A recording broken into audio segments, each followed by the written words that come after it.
ठीक है। तो चलो सबसे पहले स्टार्ट करते हैं अपन निफ्टी से, है ना। निफ्टी में भी देखो एक चीज नोटिस कर रहे हो, निफ्टी में वैसे मौके तो अच्छे मिलते हैं ट्रेडिंग के, बहुत बढ़िया प्रॉपरली मौका मिल जाता है, पर कई बार क्या होता है, अगर आप प्रॉपरली ऑप्शंस वगैरह की बात नहीं करूंगा, फ्यूचर्स में अगर आप ट्रेड कर रहे हो तब तो बहुत अच्छा खासा मौके मिलेंगे, 15 मिनट के चार्ट के बेसिस पे भी देखोगे तो बहुत अच्छे प्राइजेशन की तरह काम कर रहा है। बट यही होता है कि ऐसे मार्केट में क्या होता है कि कभी भी सडन फॉल हो जाता है, जैसे ये वाला देखो आप, न्यूज आई थी वो सेबी वाली, सेबी की न्यूज आई थी, याद है सबको कि सेबी ने क्या करा कि म्यूचुअल फंड को बोला है कि अपनी जितनी स्मॉल कैप और मिड कैप में आपकी होल्डिंग है ना, वो होल्डिंग डिस्क्लोज करो, है ना, पता चलना चाहिए कि कहाँ पे कितना है, बिकॉज सबके पास ना एक वो इशू ये होता है कि भाई जितनी भी इन्वेस्टमेंट होते हैं ना इनके, तो सेबी के गाइडलाइन को फॉलो करते हुए करते हैं म्यूचुअल फंड वाले। तो क्या करेंगे म्यूचुअल फंड वाले, कहीं पे ऐसा ज्यादा पैसा फंसा देंगे स्मॉल कैप में, ऐसा नहीं होता है ना। लार्ज कैप रखेंगे, मिड कैप में एक सर्टेन वो रहता है, फिर स्मॉल कैप आते हैं, तो सब में अपना अपना एक प्रॉपर पोर्टफोलियो या कैपिटल लोकेशन बहुत जरूरी होता है उनका। तो वो डिस्क्लोज की बात जैसे ही आई, वो यहाँ से गिरना स्टार्ट हुआ, थोड़ा नीचे आया, वापस से अब संभल रहा है मार्केट, एक वापस से 22,182 के आसपास है। अभी क्या हो रहा है मार्केट में कि जितने भी एसआईपी वगैरह हो रहे हैं ना, एसआईपी में पैसा बहुत आ रहा है, लोग एसआईपी कर करके मार्केट को ऊपर लेके गए हैं, अगर हम यहाँ पे देखें तो, है ना। वो एसआईपी का पैसा रिटेल इन्वेस्टर का पैसा है। अगर आप एफआईएस का डेटा देखोगे तो डेफिनेटली कल काफी अच्छा खासा बाइंग हुई है एफआईएस के डेटा में, है ना। एफआईएस का डेटा मैं कहाँ दिखा सकता हूँ आपको, एक सेकंड में एफआईएस का डेटा निकालता हूँ पहले,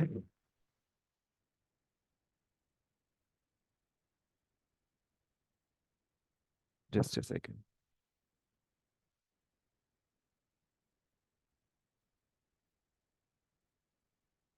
हम्म, तो एफआई और डीआईएस का डेटा जो है वो जानना बड़ा जरूरी होता है, उससे क्या पता चल जाता है अपन को थोड़ा ब्रॉडर मार्केट में क्या चल रहा है, ठीक है। जस्ट अ सेकंड, अभी ओपन होने वाला है ये आपके सामने।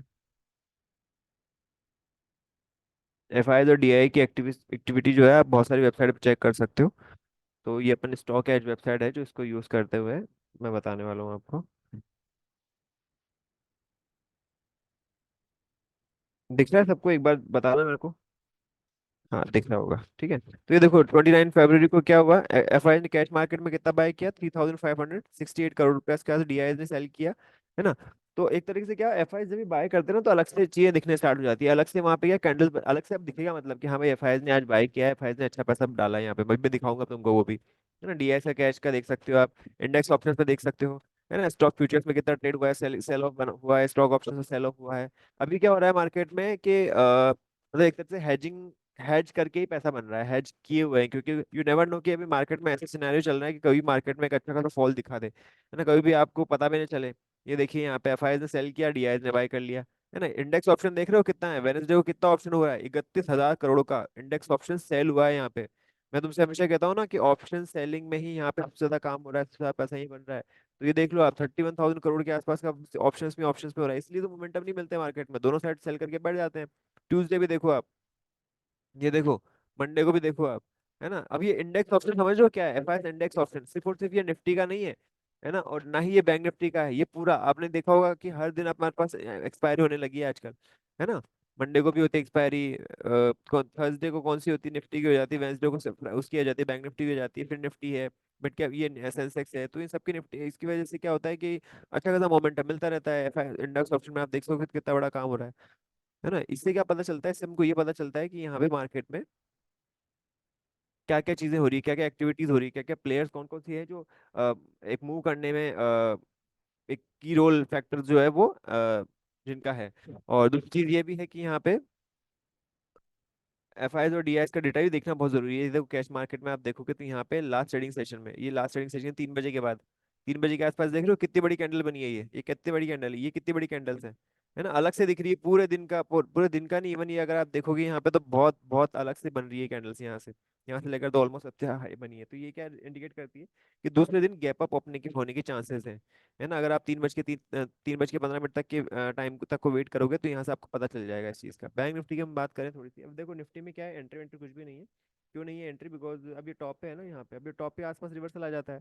तो आपको भी कभी भी अगर कोई भी सिस्टम हम यूज कर रहे हैं, चाहे सुपर ट्रेंड कर रहे हैं, एक्सपोनेंशियल मूविंग एवरेज कर रहे हैं, कुछ भी अपन यूज कर रहे हैं, आरएसआई यूज कर रहे हैं, तो इस चीज का ध्यान रखना है कि सपोर्ट रेजिस्टेंस एक बहुत एक की रोल प्ले करते हैं, क्रूशियल है इनका रोल यहाँ पर, तो इसको हम ना नेग्लेक्ट नहीं करेंगे। यहाँ इस लेवल पे हम यहाँ बाय करके करने की गलती ना करें तो ज्यादा अच्छा रहेगा, है ना। बैंक निफ्टी की बात करूँ मैं, बैंक निफ्टी में देखूँ तो बैंक निफ्टी में डेफिनेटली यहाँ पे कि ये बना हुआ है ना।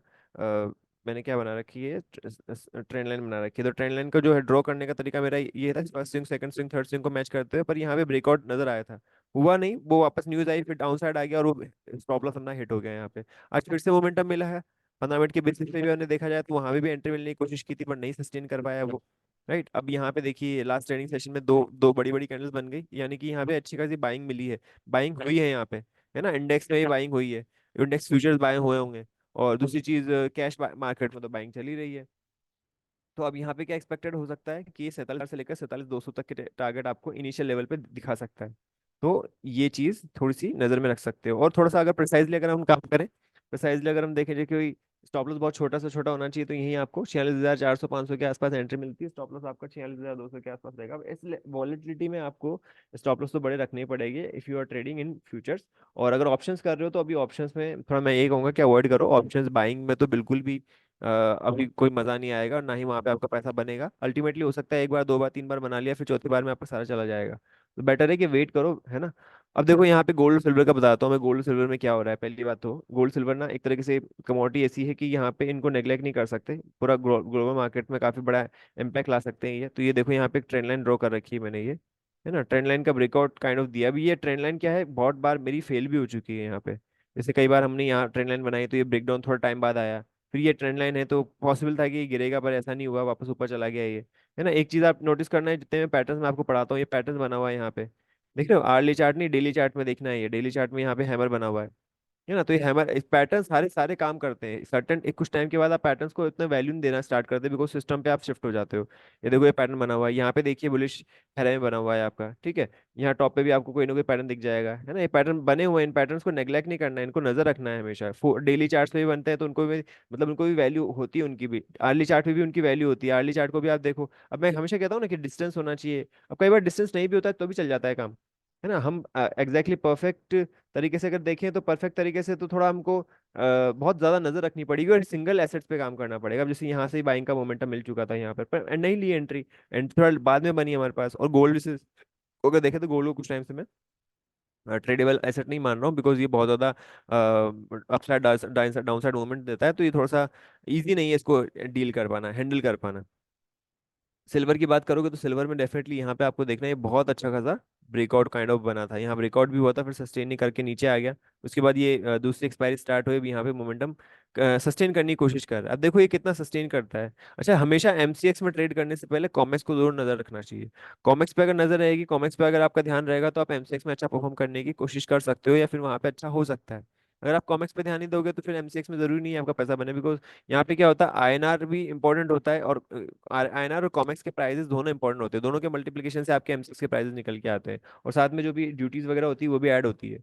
तो है ना, ये जानना बड़ा जरूरी है। मैंने आपको पहले भी बहुत सारी क्लासेस में वैसे बता रखा है, जो नए लोग देख रहे हैं और जो है ना। यहाँ पे देखिए अब ये इस जोन के आसपास अब सस्टेन करने की कोशिश करेगा, कौन सा जोन, $22.68 के आसपास का जो जोन है ना। अब ये वैसे देखा जाए तो एक तरीके से बॉटम ही है, इस बॉटम, ये बॉटम ही बना, ये बॉटम ही बना। हम बॉटम से पिक करने की कोशिश कई बार करते हैं और वहीं पर हम फंस जाते हैं। कई लोगों ने अब ये देखो, ये रेंज बाउंड मार्केट है। अब एक टाइम था ना जब मैं कहता था सिल्वर बड़ा इजीली ट्रेड कर रहा है, तो ये वाला मार्केट था।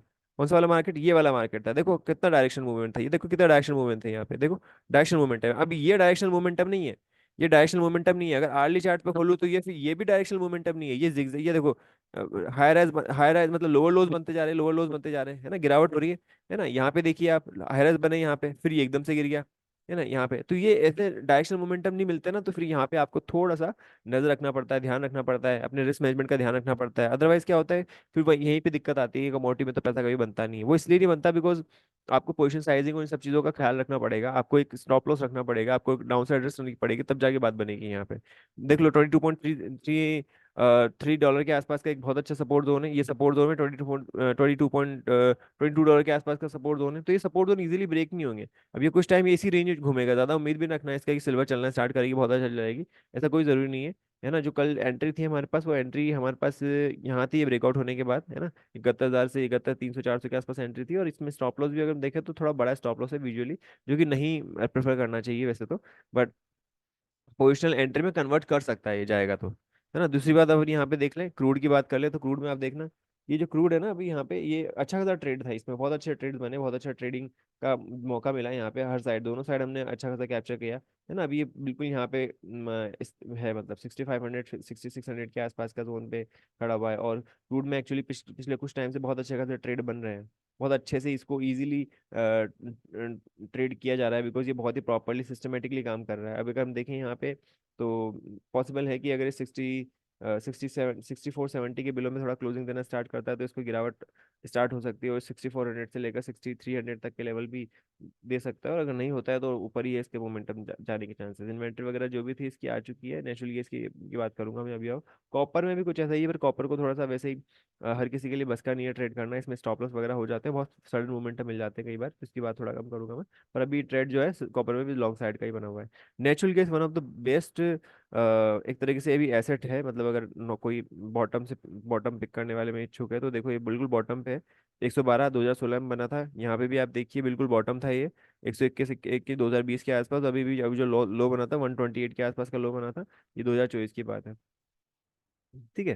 तो अब इस जोन में क्या होता है कि आप ऐसे बॉटम पे पिक करने से क्या होता है, जिससे कई लोग स्टॉप लॉस वगैरह प्रेफर नहीं करते, स्टॉप लॉस लगा भी नहीं पाते, और कई बार नहीं ध्यान रख पाते तो हिट हो जाते हैं। तो ऐसे टाइम पे ना ऐसी ऐसी चीज़ों पे ध्यान रख सकते हैं। एक या दो लॉट उठा के आप स्मॉल मिनी लॉट उठा के ले सकते हो, रख सकते हो उसको, एक थोड़ा बड़ा स्टॉप लॉस रहेगा, बट इसके अपसाइड पोटेंशियल जाने की ज़्यादा है, नीचे जाने गिरने के चांसेस थोड़े कम है ना। तो ऐसे लेवल पे अपन को भी सेल सिग्नल मिल भी जाए ना तो अवॉइड करना है उसको, बाय को प्रेफर ज्यादा करना है। अभी आप देख सकते हो यहाँ पे हमारे पास तो लॉन्ग ही बने हुए हैं ना, 153 143, और ये जब से इसकी एक्सपायरी चेंज हुई है तब से तो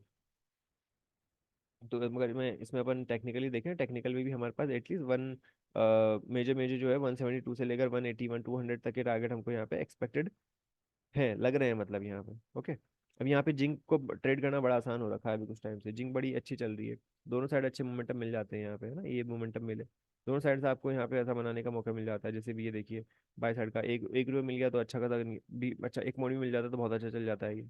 ठीक है। तो ये जिंक का व्यू है, तो जिंक का व्यू अभी कुछ नहीं कह सकते कि यहाँ पे पोजिशन व्यू क्या होगा। एक जिगजैग बनेगा, नीचे ब्रेक करता है 212 211 के नीचे तो गिरेगा, और ऊपर जाएगा 215 16 के ऊपर तो ऊपर जाएगा फिर वो। ठीक है। अपन अब आ जाते हैं स्टॉक्स पे, जहाँ पे आप मुझसे पूछ सकते हो स्टॉक में अपन क्या देख सकते हैं। देखो अभी क्या है, बीपीसीएल आईओसीएल है ना, इनमें अभी बहुत अच्छा खासा मोमेंटम बाकी है, मतलब मेरे को लगता है ऐसा, बिकॉज ऑयल एंड गैस में अगर आप देखोगे फंडामेंटली बहुत अच्छी खासी डिमांड बनी हुई है, बहुत वैल्यू है यहाँ पे, तो ऐसे स्टॉक्स पे ज़्यादा प्रेफरेंस होनी चाहिए, हो सकती है इन्वेस्टर्स की। तो इस वजह से जब भी इनमें मौके वगैरह मिले ना ट्रेड करने के, तो मिस मत करना। जैसे बीपीसीएल हो गया, मौका मिलता है तो आप यहाँ पे ट्रेड बनाओ आराम से, यहाँ पे स्टॉक को देखो 8 9% जो भी मिलता है छोटा मोटा वहाँ पे लेके रहो। L&T one of the favourite stocks में से एक है मेरा, जब भी मौका मिलता है तो यहाँ पे अच्छा खासा मोमेंटम कैप्चर करने के लिए प्रिपरेशन रहती है ना। नजर रखो, किसी भी स्टॉक पे नजर रखे रखो, और एक या दो स्टॉक तीन स्टॉक से ज्यादा स्टॉक मत करो अगर आप ट्रेड कर रहे हो, स्विंग ट्रेड भी ले रहे हो तो, है ना। मैं आपको बहुत सारे ट्रेड स्टॉक्स बता दूंगा, बट बेटर ये रहेगा कि यू शुड प्रेफर, आपको खुद से अगर स्टॉक आप फाइंड आउट कर रहे हो ज्यादा अच्छा है, एक या दो स्टॉक ले लो, है ना। जैसे अभी आईसीआईसीआई है, आईसीआईसीआई में लॉन्ग मिला 13 फरवरी को, वो 13 फरवरी के बाद अभी हो गया 28 फरवरी, तो मतलब ये 1 तारीख हो गई। तो जरूरी नहीं है कि आपको भी सही टाइम पे जो आपने जो लिया वो चल ही जाए, थोड़ा टाइम ले सकता है वो, अब टाइम लेगा तो ले लेगा वो टाइम, तो थोड़ा टाइम जरूरी है वहाँ पे देना। अब 5 6% दिया है इसने, कोई बुरा नहीं होता है अगर 5 6% भी अगर आप स्विंग ट्रेड में बड़े कैपिटल पे आप देख रहे हो, ये जो भी आपका कैपिटल उसके अकॉर्डिंगली भी देख रहे हो तो ना। कोल इंडिया में भी अगर आपको एंट्री मिलती है फिर से री एंट्री यहाँ पे लॉन्ग साइड जाने के तो करना, बिकॉज अभी भी इसमें बहुत अच्छे खासे पी पे मिल रहा है ये, तो ये यहाँ से भी मोमेंटम जाएगा तो ऊपर जाने के चांसेस ज्यादा ही है। मार्केट में ओवरऑल ना कोई जैसी कोई सेल ऑफ नहीं नजर आ रहा है मेरे को, मतलब पर फिर भी यहाँ पे क्या है, फ्रेश एंट्री या फिर बहुत ज़्यादा कैपिटल को इन्वॉल्व करना थोड़ा सा रिस्की ही रहेगा, तो इस चीज़ को ध्यान में रखते हुए काम करना है। कोई अच्छा स्टॉक रिस्क रिवॉर्ड अच्छा हो ना तो फिर वहाँ पे कोई दिक्कत नहीं, वहाँ पे कोई रिस्क नहीं होती, जैसे रिस्क रिवॉर्ड प्रॉपर्ली बना हुआ है तब तो वहाँ पे कर लो, स्ट्रक्चर अच्छा है, एक दो तीन चार कंफर्मेशन मिल गई है तो फिर तो वेल एंड गुड है, फिर तो जाना भी चाहिए, उसको देखना भी चाहिए। अदरवाइज क्या होगा कि फिर आपने ले लिया और फिर उसके बाद मार्केट थोड़ा भी ऊपर नीचे होता है ना तो फिर आपको वहाँ पैनिक करना स्टार्ट करना पड़ेगा। नॉर्मली जितने भी इन्वेस्टर्स अभी आजकल जो काम कर रहे हैं वो यही कर रहे हैं कि इंट्राडे आज का आज लेके निकल गए, आज का आज किया करके बाहर हो गए, वही कर रहे हैं। ज़्यादातर पोजिशन ओवरनाइट ले जाना थोड़ा सा सेफ नहीं है, बिकॉज क्या पता कोई भी न्यूज़ ऐसी हिट हो जाए जो कि मार्केट के सेंटिमेंट को चेंज करे, और साथ साथ जो लोग सेल ऑफ करके बैठे हुए हैं, अभी आपको पता नहीं होगा बट काफी लोग जो है यहाँ पे फ्रेश शॉट्स बनाना स्टार्ट कर चुके हैं। मार्केट में बहुत अच्छे अच्छे शॉट्स बन रहे हैं, तो वो शॉट्स जो है वो कहीं ना कहीं ट्रिगर कर सकते हैं, अगर कोई भी न्यूज़ अगर ऐसी कुछ आती है तो। देखो रिलायंस में फिर से यहाँ पर री एंट्री मिली, और अपन ने लॉन्ग साइड के ट्रेड में फिर से कुछ ना कुछ देख सकते हैं। ठीक है, तो ये निफ्टी के 50 स्टॉक्स हैं। अब मिड कैप में भी अगर मेरे को कोई दिखेगी अपॉर्चुनिटी तो मैं अपने ग्रुप में तो शेयर करूंगा ही करूंगा। वैसे कैस्ट्रॉल जो है, कैस्ट्रॉल भी काफी अच्छा खासा चल रहा है ना। अपन ने देख दिया हुआ है अपना, स्विंग ट्रेड में भी बना हुआ है ये। और देख सकते हो आप यहाँ पे कितना बड़ा ब्रेकआउट हुआ था ये देखो, दो 150 से 60 के आसपास का ब्रेकआउट था, तो अभी यहाँ कहाँ तक जाएगा, 222, 240, 260 तक के लेवल यहाँ पे अभी भी ओपन है इसमें। ठीक है, BHEL वगैरह ठीक है। आर्थ इंडस्ट्री जरूर यहाँ पे अच्छा खासा स्ट्रक्चर में है, डेली चार्ट्स में अगर हम देखें या 4 आवर चार्ट में अपन देखें, हाँ आर्ली चार्ट में भी देखें तो आर्ली चार्ट में भी अच्छी खासी पोटेंशियली बना हुआ है एक तरीके से। REC का स्ट्रक्चर अच्छा है। अभी मैंने अपना PFC की बात करी है, PFC का स्ट्रक्चर अच्छा है। PFC में आप देख सकते हो यहाँ पे एक बहुत अच्छा खासा, इस वन बहुत अच्छी खासी ये बनी हुई है ना ट्रेंड लाइन। तो ट्रेंड लाइन का ब्रेकआउट वगैरह जो है वो मिल सकता है, और यहाँ से बहुत अच्छे बॉटम से रिकवर ले रहा है, तो ये यहाँ से चलने के इसके चांसेस अच्छे खासे हैं। ठीक है, और कोई पर्टिकुलर स्टॉक अगर है तो आप उससे पूछ लो, तो अपन बात कर लें उसके ऊपर। और जो भी अपन ले भी रखा है, दे भी मतलब कर भी रखा है, तो उसके बारे में पूछ सकते हो, जैसे भी कि अभी ये वेल्सपन कॉर्प वगैरह है, IRB अच्छा है, MOIL ठीक है। हम्म, ये 5% कौन सा चल गया स्टॉक, 5% नहीं चला, ठीक है। टेक सोल्यूशन है, टेक सोल्यूशन थोड़ा सा वैसे रिस्की स्टॉक्स हैं ये तो। इनमें ना कभी भी जैसे कोई भी एंट्री वगैरह मिलती भी है तो थोड़ा कम ही एक्सपोजर रखना, ज़्यादा नहीं डालना है मतलब कैपिटल का। और इसके अलावा यहाँ पे और तो कुछ नहीं है। इसमें सेल वगैरह ठीक है, अच्छा स्ट्रक्चर, अच्छा स्ट्रक्चर्स होते हैं सेल के, तो अभी भी और मोमेंटम है ही सही उसमें बाकी। आ, हम्म ठीक है, तो यही थी क्लास, और कुछ खास नज़र नहीं आ रहा है। और ऐसे कोई स्टॉक में अपन अभी फ्रेश एंट्री का देख भी नहीं रहे हैं, सोच भी नहीं रहे हैं, तो बेटर है कि जो बने हुए हैं जो हैं वही ठीक है। और कुछ स्टॉक अच्छे मिलते हैं, जैसे कैम्स अच्छा है ना, फंडामेंटली बढ़िया। MCX अच्छे होते हैं, फंडामेंटली बढ़िया स्टॉक है। मतलब ऐसी एंट्री मिल जाती है तो देख सकते हो, बिकॉज अभी भी यहाँ पे उम्मीद बहुत अच्छी खासी जाने की। तो वो बेटर, वो प्रेफरेंस आपकी ज़्यादा होनी चाहिए। सेल भी फिर भी अच्छा अच्छा एंट्री दे रहा है यहाँ पे भी अभी। और अब क्या है, इतने सारे स्टॉक हो जाते हैं तो प्रेफर करना थोड़ा मुश्किल है कि कौन से में करें कौन से में ना करें। तो बेटर इसलिए होते हैं Nifty 50 stocks, one of a kind. बहुत बढ़िया है, बढ़िया इन्हीं में बने रहो, इन्हीं से कुछ ना कुछ करते रहो, ज़्यादा अच्छा रहता है। नेस्ले अच्छा चला अपना, नेस्ले में देख सकते हो यहाँ पे। नेस्ले में बहुत अच्छा खासा मोमेंटम मिला है, शायद नीचे आ गया, ऊपर ही है अभी भी। और एक दो फेल भी हुए, 2607 के आसपास चल रहा है नेस्ले की। बहुत अच्छी खासी रिकवरी देखी है यहाँ पे, देखो ब्रेकआउट भी हुआ था 2500 के आसपास, 2600 तक चला गया ये। तो अब बताओ, कोई डाउट वगैरह है क्या इसमें?